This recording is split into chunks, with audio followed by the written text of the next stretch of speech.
Perkenalkan, nama saya Renita Febrina Malau. Saya dari kelas 10 UPW SMK Prima. Pada kesempatan ini, saya akan menjelaskan tentang lipatan surat. Yang pertama yaitu lipatan baku.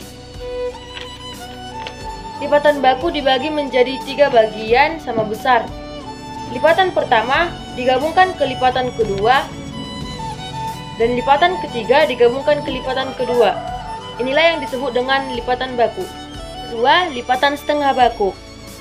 Lipatan setengah baku dibagi menjadi 2 bagian sama besar dan 1 bagian yang lebih kecil ataupun disebut dengan lipatan ketiga.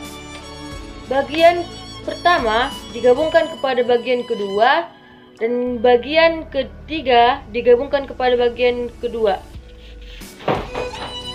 Inilah yang disebut dengan lipatan setengah baku. Yang ketiga adalah lipatan akordion. Terbagi menjadi 3 bagian yang sama besar.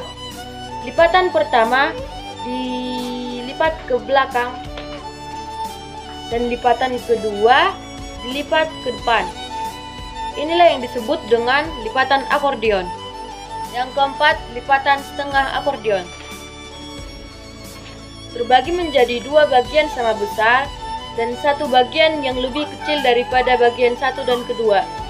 Lipatan pertama dibuat ataupun digabungkan ke lipatan kedua, dan lipatan ketiga digabungkan ke lipatan kedua namun dibuat ke belakang. Inilah yang disebut dengan lipatan setengah akordion. Kelima, lipatan tunggal.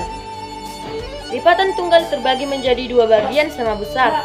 Lipatan tunggal, lipatan pertama digabungkan ke lipatan kedua. Inilah yang disebut dengan lipatan tunggal. Keenam yaitu lipatan ganda. Terbagi menjadi 4 bagian sama besar. Lipatan pertama dan kedua digabungkan dengan lipatan ketiga dan keempat. Kemudian lipatan-lipatan tersebut digabungkan kembali. Inilah yang disebut dengan lipatan ganda. Dan yang ketujuh yaitu lipatan Prancis. Terbagi menjadi 2 bagian, bagian pertama dan kedua, lalu lipat. Bagian pertama dan kedua dilipat kembali. Inilah yang disebut dengan lipatan Prancis. Kedelapan ataupun yang terakhir yaitu lipatan baron. Lipatan baron terbagi menjadi 2 bagian, bagian pertama dan kedua. Lipatan tersebut digabungkan